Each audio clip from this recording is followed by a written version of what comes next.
समय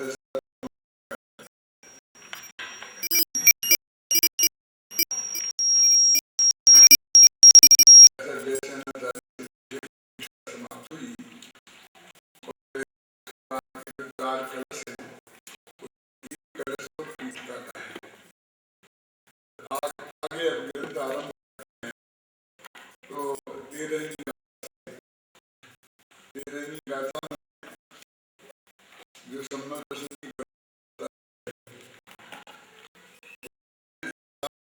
जो नाम गिनाए हैं उसमें अध्याय बता दिया है। का मतलब होगा असली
उन्होंने कह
दिया जो पहली पदवी में वे कहते थे पहले गुण स्नान में, तो फटाफट हमारे ख्याल में कुछ बात आ जाती कि नहीं आ जाती। लेकिन ये भाषा ऐसी है जब हम किसी से कहें कि जो लोग कुछ नहीं समझते हो उनके लिए ये बात है, और जो कुछ समझते हो उनके लिए ये बात है। अब कौन निर्णय करे कौन लोग समझते हैं और कौन लोग नहीं समझते हैं, और समझने का अर्थ क्या है? आखिर हमने 25-25 वर्ष से स्वाध्याय कर रहे, तो हम समझने वालों में है कि नहीं समझने वालों में है? क्यों? ऐसे लोग हैं ना कि 40-40 वर्ष हो गए स्वाध्याय करते हुए भाई, तो उन्हें हम प्राग पदवी में माने कि नहीं माने? यदि प्राग पदवी में नहीं माने तो उनके लिए फिर व्यवहार में उपयोगी नहीं है।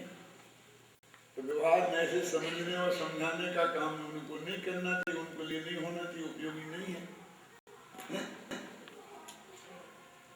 और यदि वे प्राग पदवी में हैं तो प्राग पदवी कहाँ से शुरू होती है और कहाँ खत्म होती है, उसका कोई हमको एरिया बताना पड़ेगा। ये एक कॉमन शब्द है। जैसे वो कहते भाई गरीब लोगों के लिए, अमीर लोगों के लिए नहीं है, तो गरीबी की रेखा तो खींचनी पड़ेगी। तो गरीबी की रेखा से जो नीचे हैं, एक रेखा तो है गरीब और अमीरों के बीच की, तो उसको जो इनकम टैक्स देते हैं वे गरीब नहीं है, वे अमीर हैं, और जो इनकम टैक्स नहीं देते हैं वे गरीब हैं। क्या अर्थ इसका? जिनकी इनकम इतनी है, लिमिट है ना, 1.5 लाख 2 लाख जो भी है, वहां तक के लोगों को इनकम टैक्स नहीं देना पड़ेगा। इसका मतलब उनको हम अमीर नहीं मानते, हम अमीरों पर टैक्स लगाना चाहते हैं, गरीबों पर नहीं।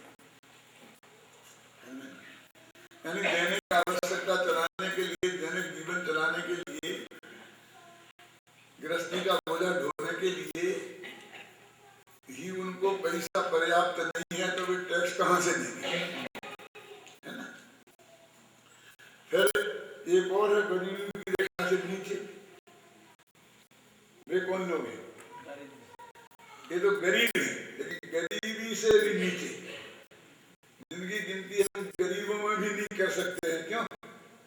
अब उनके लिए फिर नई नई योजनाएं निकलती हैं गवर्नमेंट की तरफ से। क्यों?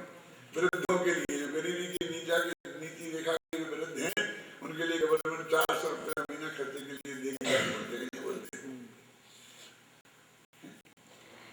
तो ऐसे ही कौन वो जीव है जिनको हम प्राग पदवी में कहें? कभी कभी तो यहाँ से वास्तव कर देते हैं, आगे आएंगे भी सत्या था कि व्यवहार में भाषी जीवो देहो अवधिकनु एक को, व्यवहार में कहता है कि जीव और शरीर एक ही है। अब जो शरीर जीव को एक माने वही व्यवहार में वाला है ना, तो वो प्राग पदवी में है कि ऊंची पदवी में है? क्यों? और कुछ ऐसे भी हैं जो कहते केवल ज्ञान भी मैं नहीं, गुण भेद से भी भिन्न हूँ, पर्याय से भी पार हूँ, तो वे तो प्राग पदवी से ऊपर उठ गए होंगे ना।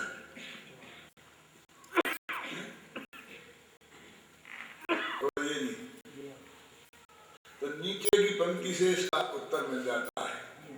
वो कौन सी है नीचे की पंक्ति? कि जो चित्त चमत्कार मात्रम, जो चैतन्य चमत्कार भगवान आत्मा है, उसको जिन्होंने देखा है, बस वे हैं उसके नीचे सब। जिन्होंने नहीं देखा वे सब प्राग पदवी वाले। हिंदी का पद्यानुपात पढ़े तो बहुत बात स्पष्ट हो जाएगी। जो दुर्बल को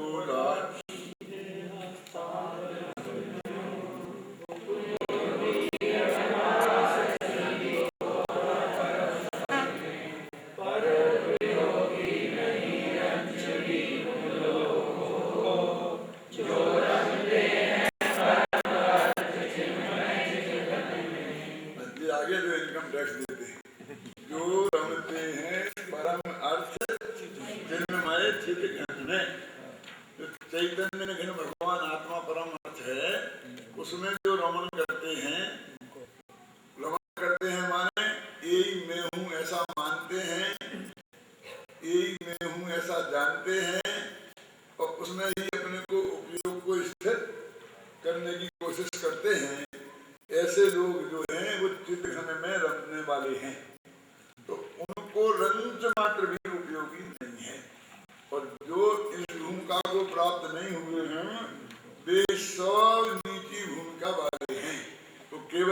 भिन्न मानने वाले भी आ गए इसमें। क्यों?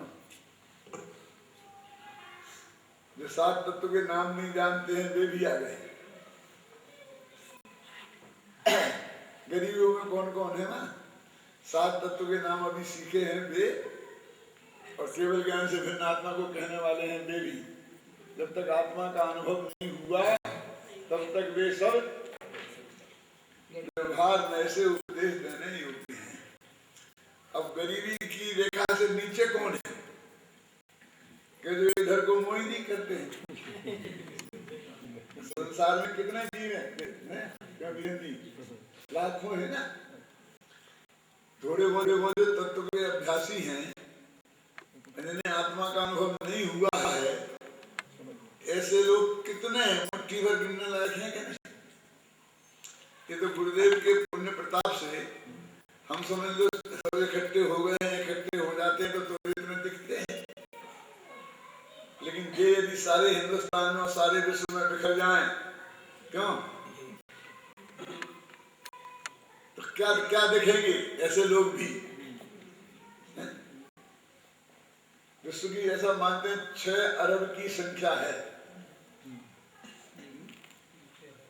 अब अपन ऐसे भी मान लो कि गुरुदेव के पुण्य प्रताप से ऐसे 5 लाख लोग 6 लाख लोग हैं, कुछ भी अपनी कल्पना करना है कर लो। तो 6 लाख 6 अरब में 6 लाख कितने परसेंट है? 0.001। अब आप समझ लीजिए कि ये कितने कम है। मेरे कहने का मतलब है कितने कम है। हमको हमारे बहुत भीड़ है, 1000 आदमी 500 आदमी, तो हमको बहुत भीड़ दिखती है। लेकिन वो जो गरीबी की रेखा से नीचे हैं, जिनने इसका नाम तक नहीं सुना, गुरुदेव की भाषा में जिन्हें काने पढ़ना दुर्लभ है, जिन्हें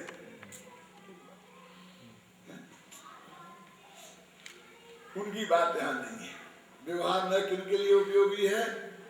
जिनके कान में ये बात पड़ रही है उनके लिए, और जिनने उस आत्मा को अभी तक प्राप्त नहीं कर लिया है उनके लिए।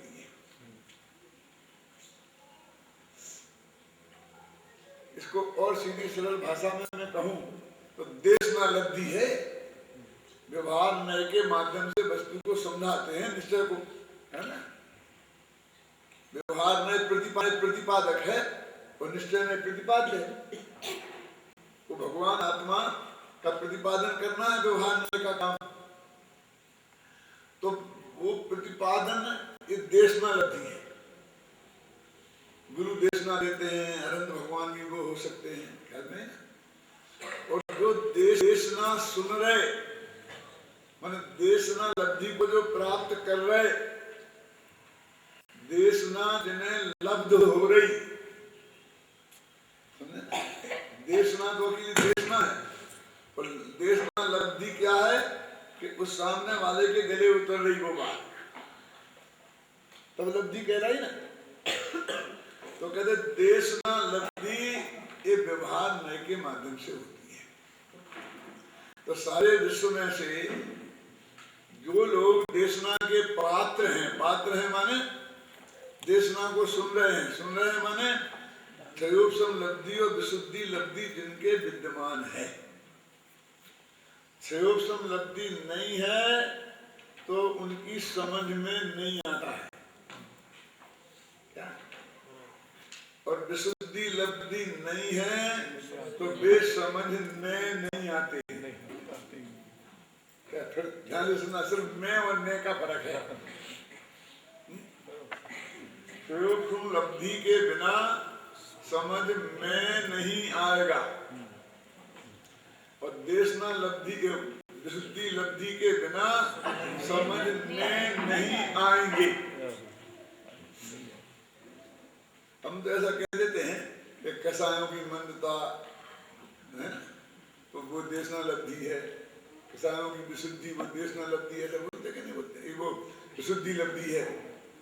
लेकिन क्या अर्थ है उसका? ये त्रिकालीन भगवान आत्मा की जो चर्चा है,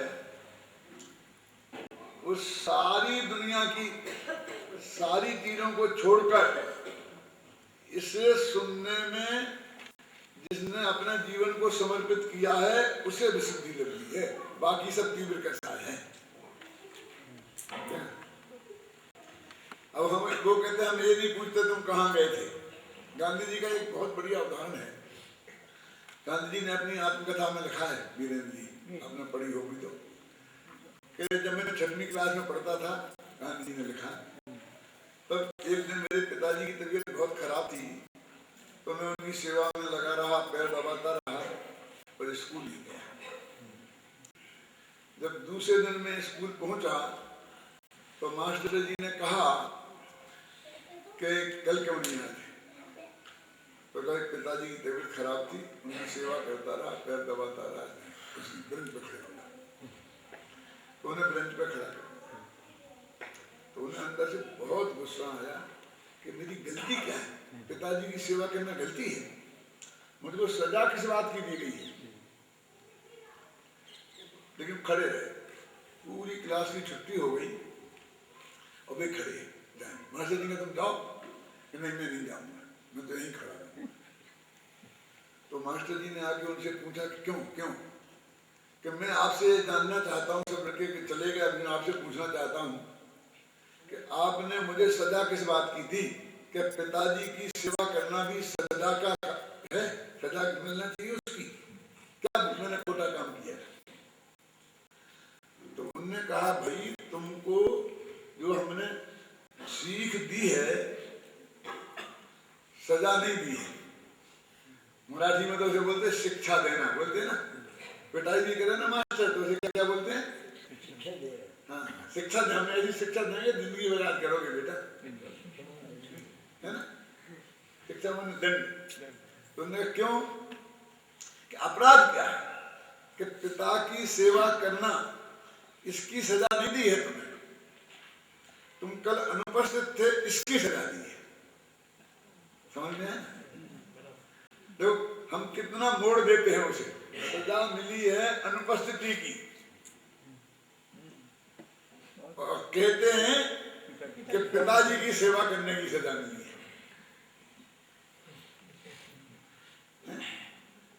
गांधी जी कहते हैं उस दिन मेरी समझ में आया पहली दफे। फिर जब मैंने और जिद की तो मास्टर जी ने समझाया बेटा मैंने तो शिक्षा दी है, सजा नहीं दी है। सजा तो तुम्हें मिल गई है, इसे तो मैं माफ कर सकता हूं, लेकिन जो असली सजा मिल गई उसे कौन माफ करेगा? कि कल जो हमने पढ़ाया अब वो सारी जिंदगी तुम्हें सुनने को पढ़ने को नहीं मिलेगा। सजा तो वो है, इसे दुनिया की कोई ताकत माफ नहीं कर सकती। गई वो तो गई। आज जो बात मैं कह रहा हूं मान लीजिए और इस वक्त कोई नहीं आया, वो कहां उलझा रहा, कोई अच्छे काम में बुरे काम में, उसकी बात में मैं नहीं जाना चाहता हूं। लेकिन जो बात मैं अभी कह रहा हूं फिर सभी जिंदगी में कहूंगा कि नहीं कहूंगा क्या पता, और मैं कहूंगा तो आप उस वक्त सुनने वाले होंगे कि नहीं होंगे क्या पता। बोलो, जो उस ज्ञान से हम वंचित हो गए, असली सजा तो ये है जिसे दुनिया की कोई ताकत माफ नहीं कर सकती। हम तो शिक्षा देते हैं कि अब एक दिन ऐसी गलती हो गई जो सजा भुगत ली, अब दोबारा सजा न भोगना पड़े, इसके लिए तुम्हें ब्रेंच पे खड़ा किया गया। क्या? तो विशुद्धि लब्धि की अपन बात कर रहे थे, यहां नहीं आए तो तुम कहाँ थे? देवसाज भगवान की पूजा कर रहे थे, भक्ति कर रहे थे, यात्रा पे गए थे, क्यों? किसी को दूसरे को पढ़ा रहे थे, समझा रहे थे, सेवा कर रहे थे किसी की, कुछ नहीं, बस तुम्हें विशुद्धि लब्धि की कमी है। क्यों? क्योंकि तुम्हें देशना लब्धि प्राप्त नहीं हुई है। एक ही परिभाषा की ना कि जिस तो वो बहुत मार्मिक बिंदु है। भिंडर में हमारा प्रशिक्षण शिविर था, तो वहां एक राजा साहब थे ना, उनका किला, उस किले को उन्होंने बिल्कुल नया बना करके और होटल बनाया, किले को होटल में तब्दील किया। आजकल हर किले धीरे धीरे होटलों में तब्दील हो रहे हैं। और उसका उद्घाटन होने वाला था, उसके पहले अपने लोग गए कि साहब हमारे यहाँ शिविर लगने वाला है, जगह नहीं है। और आपका ये किला जो आपने तैयार किया है हमें 20 दिन के लिए दे दें, ये मैदान भी और किला भी ठहरने के लिए। तो उन्होंने कहा मेरे को इससे अच्छा और मौका क्या मिलेगा। तो उन्होंने उनको 20 दिन के लिए फ्री में वो किला और सब ठहरने की जगह वो सब दी और हम लोग जाकर के उस किले में ठहरे। नीचे पंडाल बनाया, अंदर में बहुत उत्साह आया तो का उद्घाटन उन्हीं से कराए। वो एमएलए थे पवन जी, अभी भी होंगे, नई उम्र के ही थे। तो उनके उद्घाटन कराया। तो उनने जो उद्घाटन में बात कही थी वो 2 मिनट में मैं आपको सुनाना चाहता हूँ, बहुत मार में। वो बोले कि मेरी माँ मुझसे रोजाना मंदिर चलने को बोलती, पूजा करने को बोलती, बैठती, तो मैं माँ से कहता कि माँ ये तो अभी तुम्हारे दिन हैं पूजा पाठ करने के, हमारे तो खेलने खाने के दिन हैं, कुछ करने धरने के दिन हैं, हमें क्यों अभी से इसमें उलझाती हो। जब हमारे ये दिन आएंगे तब हम ये करेंगे। तो मेरी माँ ने कहा मेरे से कि बेटा तुम्हारे पिताजी की का स्वर्गवास 35 वर्ष की उम्र में हो गया और तुम्हारे दादाजी का स्वर्गवास 30 वर्ष की उम्र में हो गया था। तो तुम्हें ये भरोसा है कि जितनी मेरी उम्र है उस उम्र में तुम आओगे क्या? कि जब उम्र आएगी तब करेंगे। तो भैया जैसी उम्र सबको मिलेगी क्या? क्या बोलेगी? नहीं मिलेगी। जिनको मिल गई उनको मिल गई, लेकिन जिनको नहीं मिली है अभी उन्हें मिलेगी इसकी कोई गारंटी नहीं है। तो उस दिन से मैंने डेली पूजन करना शुरू कर दी। 1-2 घंटा सुबह भगवान की बैठ के पूजन करता हूँ माँ के साथ में। उन्होंने कहा फिर उनकी शादी हुई, बड़ौदा के गायकवाड़ की फैमिली है ना, उनके यहाँ शादी हुई है और उनकी लड़कियां उनकी पत्नी है। बोली कि एक दिन एमएलए थे और मिनिस्ट्री में आने के चांस थे और खूब मीटिंगें चल रही थी। उन्हें ये भरोसा था कि अब भी यार कोई फोन आएगा और मुझे बुलाया जाएगा क्या। तो उन्होंने अपनी पत्नी से कहा कि मैं पूजा में बैठा हूँ और फोन तेरे पास ध्यान रखना, किसी का फोन आए तो मुझे बुला लेना।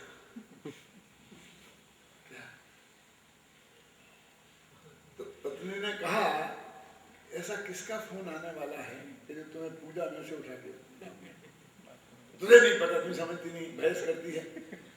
मैं कह रहा हूं ना जरूरी फोन आने वाला है, बहुत बड़े आदमी का, मुख्यमंत्री का आ सकता है ना।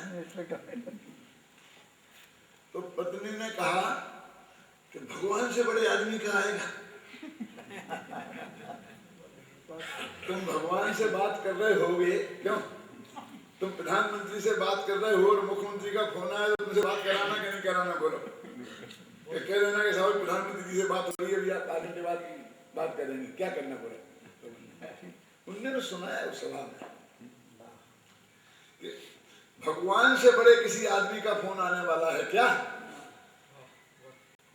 उस दिन से मैंने नक्की कर लिया कि 22 घंटे का दिन होता है। समझ में आया कि नहीं? 2 घंटे बस मेरे धर्म ध्यान के हैं, इसमें ये है ही नहीं। चाहे मुख्यमंत्री का आए चाहे किसी का आए, बस इस वक्त किसी से बात नहीं तो नहीं, बस खत्म।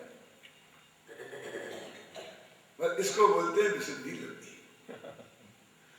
कि तुम अपने आत्मा की बात समझने बैठा, इससे बड़ा बहुत जरूरी काम और कौन हो सकता है।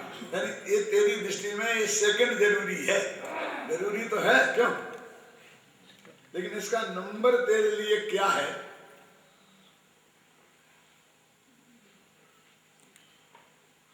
तब हमको अंदाजा लगा कि इस आदमी ने ये किला हमको फ्री में क्यों दिया। किस टाइप का आदमी है। नहीं तो राजा साहब कैसे समझते, राजा साहबों को अपन जैसा समझते हैं ना, तो वैसे अपन को संपर्क में तो आते ही नहीं।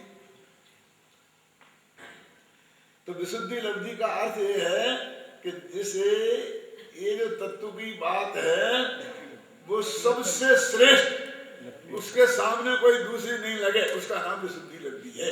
उसके अलावा कोई काम उसे ज्यादा महत्वपूर्ण लगता है तो समझ लेना कि वो विशुद्धि लब्धि नहीं है। गुरुदेव श्री तो ऐसा कहते थे कि हमारा धर्म तो ऐसे नंबर में पहुंच गया है कि सास बहू से पूछती है कि कुछ काम तो नहीं है, कोई काम हो तो पता नहीं तेरे में मंदिर होगा।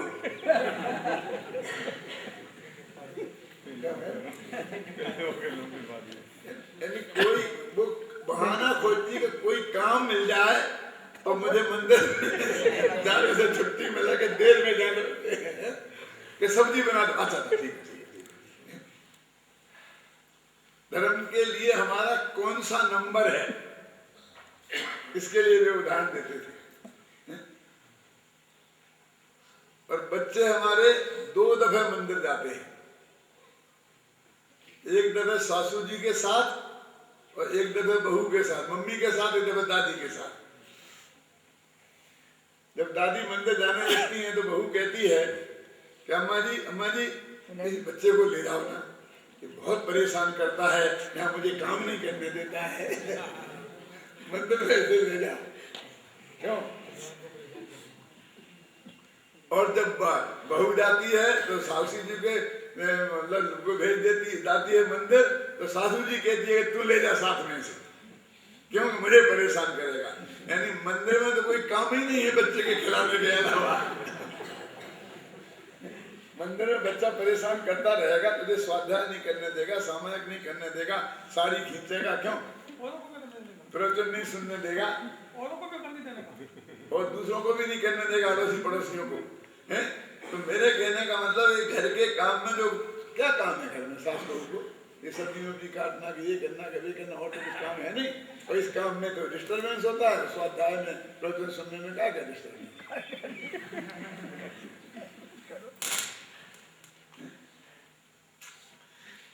अन्य हमने ये आत्मा का जो इसको, ये तो उसे कह रहे जिसके लिए व्यवहार में उपयोगी है, तो उसकी बात है। अभी हमारी पात्रता व्यवहार में उपयोगिता वालों में भी नहीं है। निश्चय की बात तो बहुत दूर है भी दिल्ली। और मैं किसी व्यक्ति विशेष से कुछ नहीं कहना चाहता हूँ, सब अपना अपना सोचे कि हमने इसे कितना महत्व दिया है।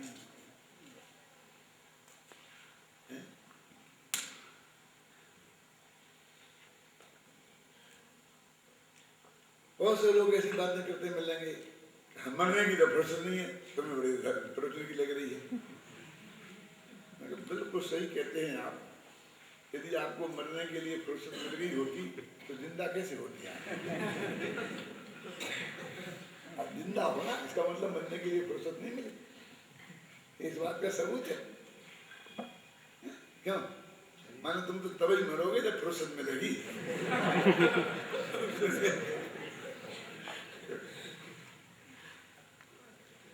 बस सिर्फ उस चीज के महत्व का की है, महत्व तुम्हारी दृष्टि में कितना है, सिर्फ उसकी बात है। तो वो देशना लब्धि का पात्र है। उससे कुछ तत्व की बात समझाओगे तो वो सीधी जाकर के उसके अंदर उतर जाएगी। किसके? जिसके विशुद्धि लब्धि है और स्वरूप समलब्धि है, समझने की ताकत है और हर कीमत पर समझना चाहता है। कि साहब मेरे को आपको एक बहुत जरूरी शंका है और मुझे समझना है आत्मा के बारे में, तो साहब आप समय दे दो। कब? तुमने कहा 3 बजे आ जाना। नहीं 3 बजे तो हमको दुकान पे जाना।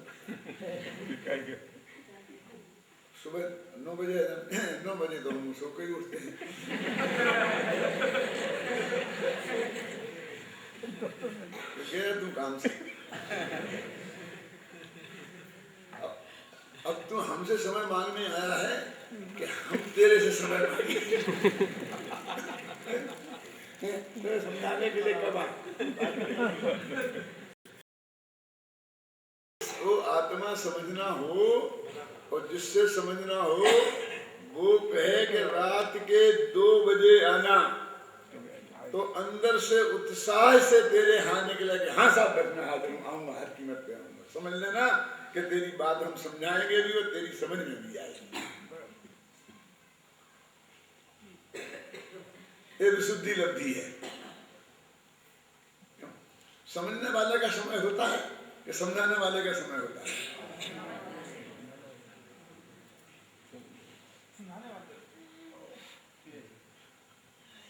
मैं इस बात के लिए बहुत बदनाम रहा शुरू से। जब पढ़ता था, पवन जी शायद आप तो 5-6 वर्ष के होंगे, तब की घटना बताता हूँ। लीलाधर जोशी मुख्यमंत्री थे मध्य प्रदेश के और मध्य भारत के। जब मध्य प्रदेश नहीं बना था, मध्य भारत, आप समझेंगे ना कब की बात है? सन 49-50 से 48-49 में पढ़ता था मुरैना विद्यालय में। वो हमारे विद्यालय में आए, मुख्यमंत्री थे, तो जल्दी जल्दी जाने की थी। तो हमारे पंडित जी ने कहा, मक्खनलाल जी ने, कि साहब बस हमारे थोड़ा सा आधे घंटे का कार्यक्रम है, ये बच्चा बोलेगा और इसे आप सब्जेक्ट दो। मुझे खड़ा कर दिया। वो भाषण तब से ही अच्छा देता है। ऐसे आप सब्जेक्ट दो, तो ये बोलेगा उस पर 5 मिनट बस। कि नहीं नहीं नहीं मेरे को टाइम नहीं है, मेरे को टाइम नहीं है, जाना नहीं, जल्दी निपटाओ, नहीं मेरे को छोड़ो इस बात को, इसको बंद कर। मतलब तो उन्होंने पंडित जी ने कहा कि नहीं साहब ज़्यादा 5 मिनट का काम है, आप दो तो सब्जेक्ट। मेरे पास समय नहीं है, समय नहीं है। जब बहुत पीछे पड़े थे, बोले समय की कीमत बोलो। मैंने यहाँ से शुरू किया कि जब सुनने वाले के पास समय नहीं है तो बताने के वाले पास समय तो उसका ज्यादा कीमती होता है। तो पंडित जी तो इतने घबराए कि हमारी जो एड मिलती है वो बंद हो जाएगी। पहले बंद हो गई थी आरएसएस के चक्कर में। हम लोग उसमें जाते थे काय में, आरएसएस में। तो जब वो गांधी जी की हत्या हो गई थी ना, तो बंद हो गई थी। तो दोबारा इसलिए बुलाया था कि वो शुरू हो जाए। तो नहीं तो बोलने दो पंडित जी को, बोलने दो। बोला 5 मिनट जम के। बाद में उन्होंने अपने भाषण में कहा कि हमको ऐसे ही विद्वानों की जरूरत है। क्या समझे? तो बहुत प्रशंसा करें। मैं कहता हूँ कि सुनने वाले का समय ज्यादा कीमती है कि समझने वाले का समय ज्यादा कीमती है कि समझाने वाले का? महिमा समय कौन दे? समझाने वाला देवे कि समझने वाला देवे?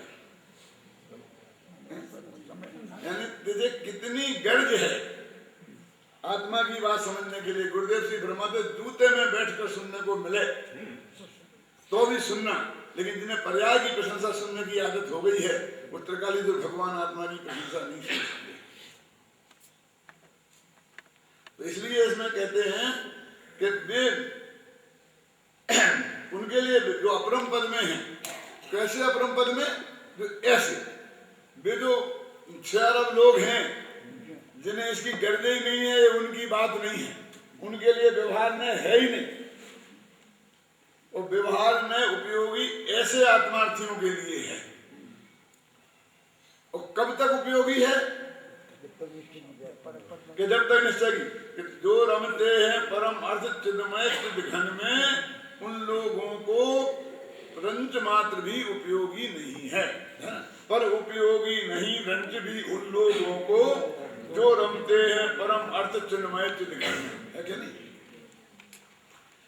देखो भाई यहाँ पे लिखा, और बनारसी दास ने क्या लिखा नाटक समय सार में?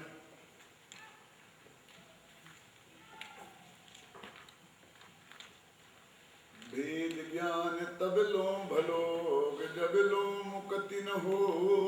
जब तक मुक्ति नहीं हो तब तक वो भेद विज्ञान व्यवहार की करता है माध्यम से। उनने वहां तक उपयोगी बताया। तो चिदघन में नहीं रमते हैं, इसके अर्थ बहुत होते हैं। एक तो चौथे गुण स्थान में आत्मा का अनुभव किया, ये भी चिदघन में रमना होता है, समझ में ना? तो एक 7वें गुण स्थान में चले गए, ये भी चिदघन में रमना है। एक केवल ज्ञान हो गया, निरंतर आत्मा में रहे, वो भी चिदघन में रमना होता है। तो पहला 3 पॉइंट लेना पड़ेंगे। यदि पहला लेना है तो हम जो भद्र मिथ्या दृष्टि है, भद्र मिथ्या दृष्टि का मतलब ये होता है कि आत्मा की बात समझने की जिन्हें रुचि जगी है, लेकिन आत्मा की बात अभी समझ में नहीं आई है। एक तो वे है अपरम भाव में, समझे ना, वे विभाजने के द्वारा समझाने योग्य हैं। दूसरे सम्मा दर्शन तो हो गया है, लेकिन अभी उपयोग आत्मा में अधिक काल तक टिकता नहीं है। ऐसे 5वें 6वें गुण स्थान वाले, चौथे 5वें 6वें गुण स्थान वाले ये हैं अपरम भाव में। इनके लिए व्यवहार प्रयोजन है। काय के लिए? क्योंकि वो व्यवहार में प्रवर्तेंगे, वो शास्त्र लिखेंगे, पढ़ेंगे, सुनेंगे, सुनाएंगे, ये सारे व्यवहार में वो रहेंगे कि नहीं रहेंगे? अब एक जो कहते केवल ज्ञान नहीं हो गया, तो परम अर्थ चिदघन में पूरी तरह नहीं रम गए, तब तक गुरुदेव की भाषा में कहें जाने लो प्रयोजनवान छे। तो कहाँ कितना राग विद्यमान है वो जाना हुआ व्यवहार प्रयोजनवान है, वो व्यवहार है। तो इसलिए कहते हैं कि ज्यों दुर्लभ को दुर्बल को लाठी है हस्तावलंब, त्यों उपयोगी व्यवहार सभी को अपरम पद में, पर उपयोगी नहीं रंज भी उन लोगों को जो रमते हैं। अब एक इसमें क्या है, दुर्बल को लाठी, ये लाठी है ना, जैसे किसी के हाथ में बंदूक हो, हथियार हो, एटम बम हो, अणुबम हो, तो आजकल वो शक्ति का प्रतीक माना जाता है। सबसे ज्यादा मारक क्षमता हो, अमेरिका सबसे बड़ा शक्तिशाली क्यों है? क्यों? उसके पास ऐसे ऐसे हथियार है कि सारी दुनिया में किसी को भी खत्म कर दे। तो ये हथियार शक्ति के प्रतीक है कि कमजोरी के? ये कहते लाठी शक्ति की प्रतीक है कि कमजोरी की? लाठी लेके चलूं तो कहते ज्यों दुर्बल को लाठी, जो बिना लाठी के नहीं चल पाता है तो वो दुर्बल है कि मजबूत? दुर्बल है। जैसे दुर्बल को लाठी उपयोगी है, लेकिन वो दुर्बल व्यक्ति रोजाना भगवान से ये प्रार्थना नहीं करता है कि हे भगवान मैं अंत तक इस लाठी को लिए रहूं और अगले भव में लाठी सहज ही पैदा हूं। ऐसी प्रार्थना करता है कि हे भगवान वो दिन कब आए कि जब मेरे हाथ से लाठी छूटे और बिना लाठी के मैं चलना शुरू कर।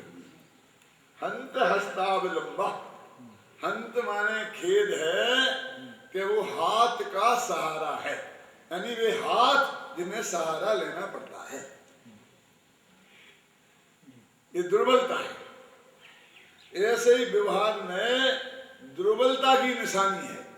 तो जैसे वो लाठी लेकर चलने वाला जो टाई भाई से अभी लिखा है, वो चाहता है कि जल्दी से जल्दी मुझे लाठी हाथ के छूटे, ऐसे ही ये व्यवहार के द्वारा आत्मा को समझने वाला निरंतर ये सोचता है कि जल्दी जल्दी मुझे व्यवहार से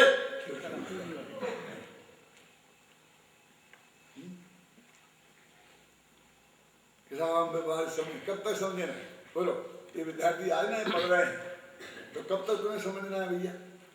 कि साहब हम तो सोचते हैं कि कल ही हमको ये गद्दी मिल जाए, समझाने का काम करें, समझने का। बोलो, वो समझने की स्टेज है, वो हम कब तक चाहते हैं? जल्दी से जल्दी छूटे। ख्याल में है ना कि हम समझ के ये पार हो जाए। 8वीं क्लास वाले को 8वीं क्लास में रहना है, लेकिन जितने जल्दी 8वीं क्लास से निकले उतनी अच्छी है ना? क्यों? मास्टर जी एक लड़के से बोले कि बेटा यदि तुम्हारी यही हालत रही तो तुम अगली साल भी इसी क्लास में पढ़ोगे, यहीं बैठोगे। कि गुरुजी हम बैठेंगे कि नहीं बैठेंगे, लेकिन तुम तो 10 साल से बैठ रहे हो और अगली साल भी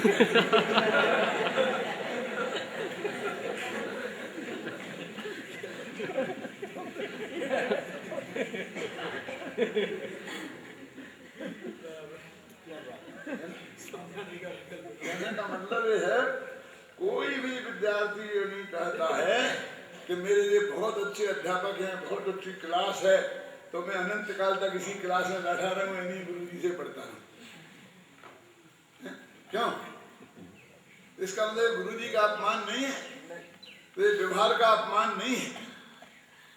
ख्याल में ना कि हम व्यवहार को छोड़ना चाहते हैं, इसमें व्यवहार का अपमान की बात नहीं है, बल्कि गुरु जी की सफलता इसमें है कि सारे विद्यार्थी अगली साल अगली क्लास में चले जाएं।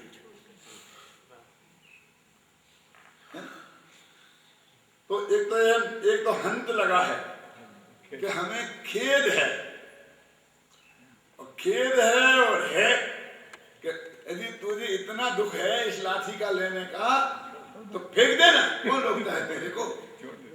क्यों बोले? कौन रोकता है? कमजोरी रोकती है। यदि मैंने समय के पहले फेंक दी तो गिर जाऊंगा, फिर हड्डी टूट जाएगी, फिर अस्पताल में भर्ती रहना पड़ेगा। क्यों? तो व्यवहार को समय के पहले छोड़ना नहीं और एक समय भी रखने लायक समझना नहीं। जो रमते हैं परम अर्थ चिन्मय चिद घन में, ये परम अर्थ क्या होता है? अर्थ माने पदार्थ, और परम माने सर्वश्रेष्ठ पदार्थ। अपने लिए सर्वश्रेष्ठ पदार्थ अपना आत्मा है। इसको बोलते परमार्थ, किसी को बोलते परम पद, परम अर्थ, परम पद, परमार्थ, परमार्थ नय, ये सब आता है ना, ये सब इसी के अर्थ में है।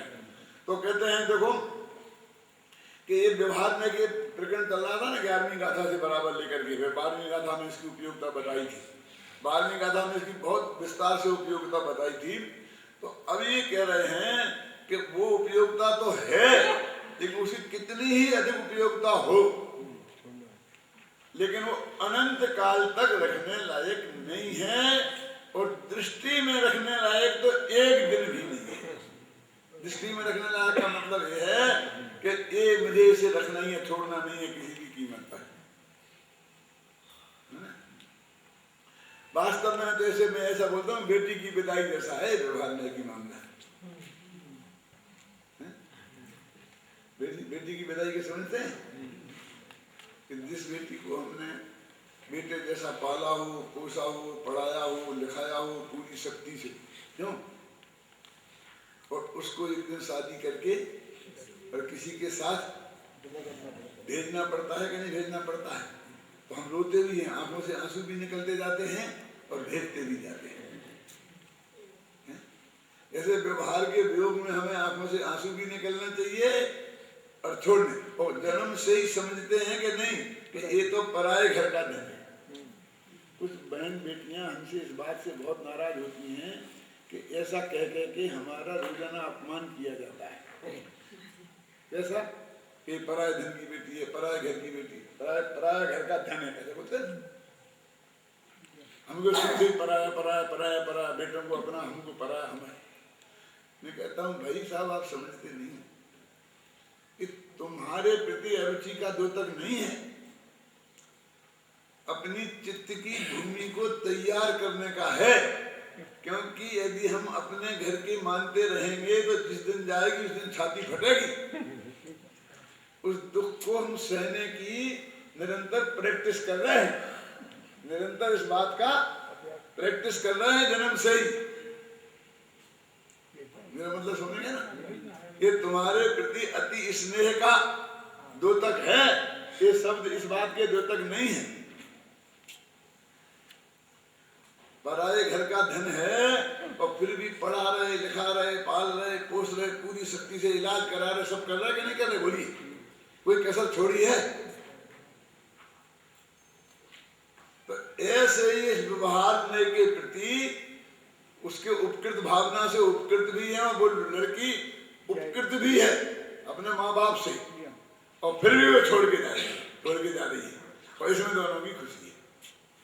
विदा करने में शांति का अनुभव भी होता है, आंखों से आंसू भी आते हैं। देखो तो मैं इसको ऐसा बोलता हूँ जरा, तो भैया जी कि एक जब लड़की जब रोने लगी तो लड़की के बाप उनकी 3 जोड़ी चप्पलें घिस गई थी लड़का को खोजते खोजते, और मकान बेच के मुश्किल से खरीदा था एक इंजीनियर, जब मकान बेचना पड़ा तो और क्या करें। तो जब बारात लेके आए और जब वो शादी 7 फेरे हो गए और जाने लगे यानी कितनी तड़प थी लड़की को घर से बाहर करने की, भेजने की, कितनी कीमत चुका करके भी नींद हराम हो गई थी। मैं समझना क्या कहता हूँ। और जब उसने बेटी को रवाना होने लगी तो माँ रोने लगी, पिता रोने लगा, लड़की रोने लगी। लड़के को बहुत विकल्प आया, क्या है? तो उसने लड़की की माँ से कहा कि बेटी, कि मम्मी जी रोती क्यों? क्या बात करता है बेटा? 9 महीना पेट में रखा, 18 महीना गोद में रखा, 18 साल के बेटे जैसा पढ़ाया लिखाया, क्यों? और आज छोड़ के जा रही मेरी बेटी, तो रोऊं नहीं तो क्या हंसूं? बात तो आप ठीक कहती है। तो उसके पिता से पूछा कि पापा आप क्यों रोते हैं? उनने भी ये सुना है कि मैंने लड़का लड़की में आज तक भेद ही नहीं समझा। तो पत्नी से भी तो पूछ लूं, ये भी तो रो रही, तुम क्यों रोती है? तुम तो बहुत खुशी खुशी गले में वरमाला डाली थी, अंगूठी पहनाई थी, क्या बात कर रहे हो तुम? जिस माँ बाप ने क्यों इतने प्यार से रखा, उन्हें छोड़ के जाना पड़ रहा है तो रो नहीं तो हंसने लग जाऊं? तो कहा कि इस सब लोगों की दुख की जड़ एकमात्र में क्या और सबको दुखी कर रहा हूं? तो बोला कोई घबराओ मत, चिंता मत करो, मैं नहीं ले जाता। 1 मिनट तो जैसा हंसी का गुब्बारा यहाँ छूटा है ऐसा वहां भी छूट गया होगा। क्यों? कि जमाई साहब हैं, बहुत मजा किया, क्यों? लेकिन जब फिर समझाया, मन एकदम अड़ ही गया कि मैं नहीं ले जाऊंगा, तो फिर सब करो धोना शुरू हो गया। फिर बोला वो, मम्मी जी आप क्यों रोती हो? क्या बात करें बेटा, सारी माँ बाप के दिए गहने, पति के दिए गहने सब बेच बांट करके बेटी को दे दिए, किसी तरह ठिकाने लगाया, ठिकाने। और ये बाप भी यही कहे कि मेरी सब इतने चप्पलें घिस गई, मकान बेचा, तब ठिकाने लगी। और आज ही जमाई बेटी को छोड़ के जा रहा है, इससे ज्यादा रोए नहीं तो क्या हंसे?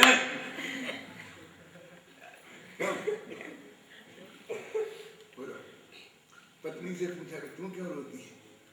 क्यों? समझ में नहीं आता है, ले जाता हूं तो रोते और नहीं ले जाता हूं तो रोते। तब वो बोला कि देखो पिताजी साहब एक बात सुनो मेरी, जो बोलो जल्दी, कि मैं ले जाऊंगा तो सब कुछ, लेकिन एक शर्त है। कि क्या शर्त है? बोल भैया, तुम 10 माइल और एक आदमी मोटर गाड़ी मारती चाहिए हो तो बोल। कि नहीं ऐसा कुछ नहीं है। कि क्या है शर्त? कि मैं पत्नी को ले जाऊंगा, आप लोग कोई रोएंगे नहीं। बोलो, हो तैयार? दादा तेरे जैसे बहुत देखे, तेरे को लड़की को ले जाना पड़ेगा और हम रोएंगे।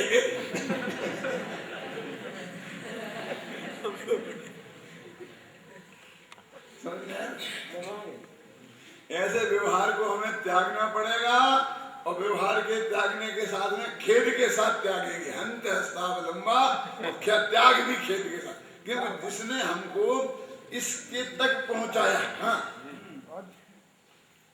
जब हम परम अर्थ चिदघन तक पहुंचाया है, क्यों? तो वहां से शुरू की थी बात, जहां से देशनालब्धि नहीं मिली थी, वहां से लेकर के यहाँ तक देशनालब्धि, प्रायोपलब्धि, कैन, तो वहां तक जिस व्यवहार ने पहुंचाया, तो उस व्यवहार को कोई उसने हमें शत्रुता का व्यवहार थोड़ी किया हमारे साथ, तो शत्रु जैसा थोड़ी छोड़ा है उसने। जैसे लड़की माँ बाप को छोड़ती है, ऐसे तुम्हें व्यवहार को छोड़कर निश्चय में जाना है। ये आचार्य का बैलेंस तो देखो, क्यों? किसी बात को कहने का वस्तु की स्थिति को स्पष्ट करने के लिए, एक शब्द और मार्मिक आता है इसमें, एक क्षण भर को तुम पड़ोसी बनकर देख, पार्श्ववर्ती मुहूर्तम है। क्या मतलब, क्या कह रहे, पड़ोसी बनकर देख का क्या मतलब, कहा इस शरीर के बारे में कहा, हे आत्मा तुम एक बार इस शरीर का पड़ोसी बन के देख। क्या पड़ोसी बन के देख, ये तो जेल है, तन कारागृह क्यों, क्यों नहीं, पड़ोसी बन के देख। कि पड़ोसी बन के देख का मतलब क्या है, दो दो बातें एक साथ सुनो। पड़ोसी के घर में आग लग जाए तो बुझाना कि नहीं बुझाना, बुझाना क्यों, क्योंकि थोड़ी देर में अपने घर में लगेगी। यदि पड़ोसी के घर की आग नहीं बुझाई तो थोड़ी देर में अपने घर में आग लगेगी। यानी बुझाना तो पड़ोसी की आग, लेकिन अपने घर में ना लग जाए इसके लिए। लेकिन अपने घर में और पड़ोसी के घर में एक साथ आग लगे तो पहले किसकी बुझाना,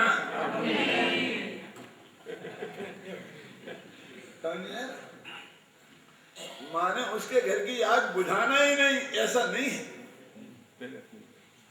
उसके घर में आग लगाना ये तो है ही नहीं, उसकी आग नहीं बुझाना ये भी नहीं है, लेकिन उससे ज्यादा ये है। और उसके घर की आग इसलिए बुझाना कि अपने में आग ना लग जाए, उसे शत्रुता जैसा व्यवहार नहीं करना। तो ये पेट की ज्वाला, पेट की आग बुझाना कि नहीं बुझाना इस शरीर की, बोलो। ये मुनिदास क्या बुझाते हैं आहार को, सब कुछ छोड़ दिया तो बोलो। ये पड़ोसी है ना, दे दो ना 2 रोटियां इसको, तो शांति से आत्मा का ध्यान करने देगा, नहीं तो उपयोग खींचेगा, क्यों, नहीं तो अपने घर में आग लगेगी थोड़ी देर में।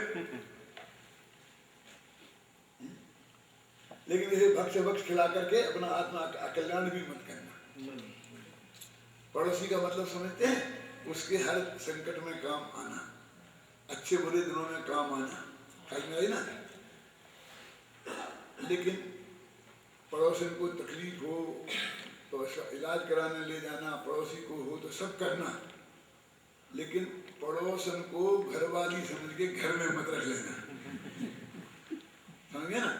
दो मर्यादा है पड़ोसी में, शत्रु जैसा व्यवहार नहीं करना और घर वालों जैसा व्यवहार नहीं करना, तो उसके बीच का माध्यम है कि शरीर से शत्रु जैसा व्यवहार नहीं करना और आत्मा जैसा व्यवहार नहीं करना, अपनेपन नहीं करना, देह में एकत्व बुद्धि नहीं करना, ममत्व बुद्धि नहीं करना, कर्तृत्व बुद्धि नहीं करना, भोक्तृत्व बुद्धि नहीं करना, समझे ना।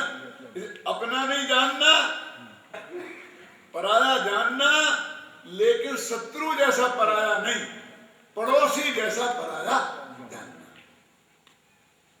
तो एक पार्श्ववर्ती मुहूर्त में भी उन्होंने कितनी मर्यादा रखी, माने उस वस्तु की स्थिति को व्यवहार में के साथ में, या तो हम उसके प्रति इतने कठोर हो जाते हैं कि व्यवहार में आते ही हमारा मुंह कड़वा होने लगता है, चेहरा के रंग रूप बिगड़ने लगता है, क्यों, और गालियां देना हम शुरू कर देते हैं, है फलाना है, ये है, क्यों, और क्या एकदम छाती से लगाते हैं।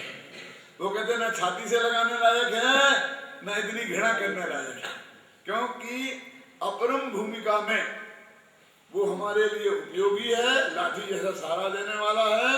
और जब हम अपनी चीज को प्राप्त कर लेंगे तो फिर अंत मात्र भी हमारे लिए उपयोगी नहीं है। मैं पूछता हूँ 8वीं क्लास हम पास हो गए, तो 8वीं क्लास की किताबें अब हमारे लिए क्या करना, जब तक पास नहीं हुए थे तब तक किताबों के साथ क्या करना, और पास हो गए तब क्या करना, क्या अब तो किसी काम की नहीं है। दे तो किसी अगले विद्यार्थियों के किसी दूसरे काम आए, तो घर में कूड़ा करकट रखने से क्या फायदा, कब तक कितना ढेर लगाते जाओगे। बोलो, काम हो जाने के बाद व्यवहार अनुपयोगी है, और काम नहीं हुआ जब तक उपयोगी है। अब अपना निर्णय तुम करो कि तुम्हारा काम हो गया है कि नहीं हो गया है। यदि काम नहीं हुआ है तो उपयोगी है, और काम हो गया है तो उपयोगी नहीं है। ये विवेक से निर्णय तो करना पड़ेगा। आत्मा का अनुभव हो गया है तो आत्मा को पाने के लिए तो सारा व्यवहार था। व्यवहार माने समझने समझाने की प्रक्रिया, समझे ना।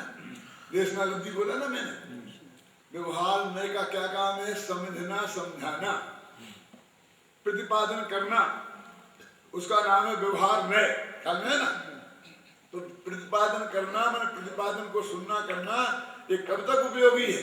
गुरु जी की बात सुनना कब तक उपयोगी है? वो किताबें पढ़ना कब तक उपयोगी है? ख्याल में है ना, कि जब तक हम उसे पार नहीं हुए हैं। और मान लीजिए कि आप फर्स्ट डिवीजन पास हो गए, अब आपको जाना है इंजीनियर कॉलेज में, मेडिकल कॉलेज में, तो उस स्कूल के अध्यापकों को और उन सबको छोड़ के जाना है कि नहीं जाना है?